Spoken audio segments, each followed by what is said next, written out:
the political disaster of Chicago. He did a lot of work for transparency, did a lot of work with the impoverished communities, but he died in office, and most of his reforms didn't really stick. And that really brings us towards sort of the end of our story. Like, we know the projects now have been demolished, and that's changed things somewhat. A lot of the gangs still exist, and still, some of them are have broken off into little affiliate gangs, like, say, I don't know, Vice Lord Nation or something, as opposed to the Vice Lords, or like the little groups that are still gangs. And there's some of them that are still like are trying to be social organizations, but it's honestly hard to tell at this point whether they're ineffective political rights groups or gangs. Like, they aren't doing much, so you don't know. And yeah, that's really where I think sort of my story ends.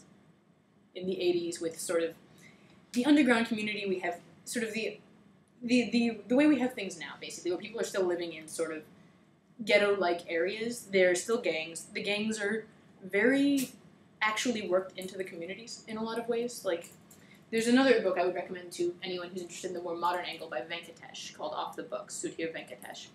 And he's writing about time he spent in a South Side Chicago neighborhood, which he changed it as the name of, I think. But just talking about what life is like there and how the community leaders sort of interact with the gangs and how sort of the underground urban economy works, like how people manage to live in places where there are no jobs, and like sort of people existing at the edge of sort of the modern economic sphere, and the things that really block people from leaving, even though there's no restrictive covenants anymore, and there isn't even redlining anymore, but people are still sort of trapped where they were. So yeah, that's my talk.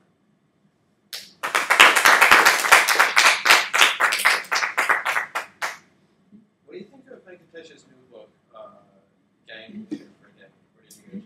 I haven't read that. I've read the first like half a chapter or something like that. My understanding is it's from his younger days when he was running with a specific gang, like when he was a grad student here, actually. It's the stuff Levitt. Sorry? It's all the stuff Levitt really likes. Yeah, well, Venkatesh, in my opinion, like, does much more interesting stuff than Levitt does, because he's actually really applied it to, like, sociology and the social world, but that was my opinion. Because, of course, Stephen Levitt is the absolute sole authority on anything related to economics, one thing he does mention in this book is that one of the big destroyers of, like, black communities throughout the nation was crack cocaine. And you mentioned here that it penetrated Chicago later, or at least relatively later than all the other cities, because of how the gangs tried to keep it out. Has that sort of delay, if it is a considerable one, impacted how to start the community as opposed to how to start other communities? That's an interesting question. I don't claim to be as qualified to talk about that as I am to talk about, like, other stuff. That said, I would say what the biggest difference that I sort of can see is the community and the gangs reactions to it. Like, if going through Venkatesh's book, there's sort of people in neighborhoods who have sort of strong pull in their neighborhoods are very comfortable with and often do tell gangsters like where they can and cannot sell, and like whether it's acceptable to sell in their neighborhood and kick them away from schools and stuff like that. And while that obviously doesn't solve the problem, there's a sort of understanding, I guess, between gangs and neighborhoods to a certain extent that, like, this isn't okay. That doesn't mean they don't do it, but I think it gives the community some more leverage to sort of dictate what the gangs are doing than they have in other cities. At the risk of asking an impossible question, what happens next? Well, that's an excellent question. You're asking me about the, if I'm lucky and do very well, topic of my BA, hopefully.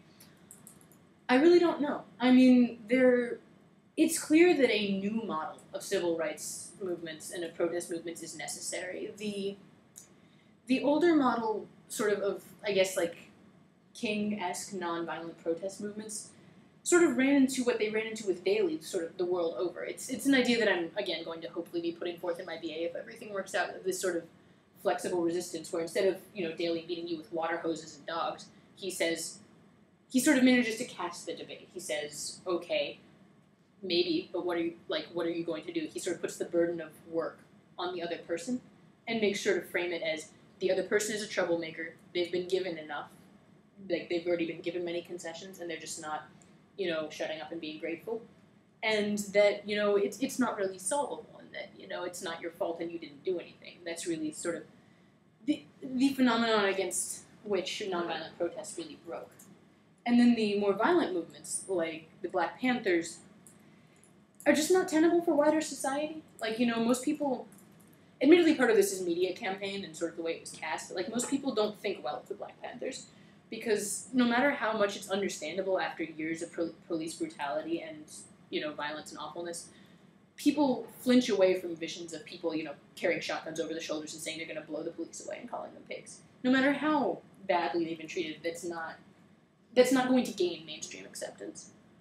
So they're going to have to find, people who want to sort of organize rights are going to have to find a different path to it. I think, honestly, the Vice Lords model was a very good one, but they just had no political pull. As gang members, it was so easy to cast them aside and take them all down. But I think I'm not sure exactly where it would go. It's certain that something needs to change. Yeah.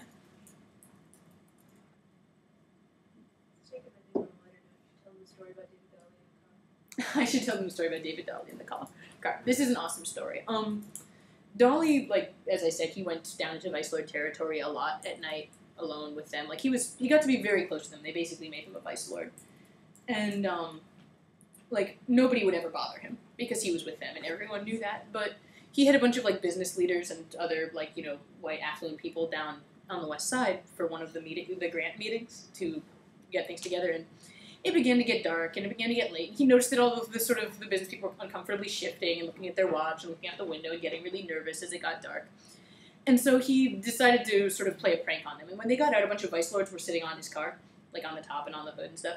And he starts just going off on them, screaming, insulting their mothers and telling them to get off his goddamn car, and they begin screaming back very loudly, lots of profanity. And, the business people are begging him to stop and saying they'll just take the public transit back. Oh, God, please, oh, God. And then he just stops halfway through and he's like, oh, okay. And they just, nod at him, get off the car, shake hands, and leave.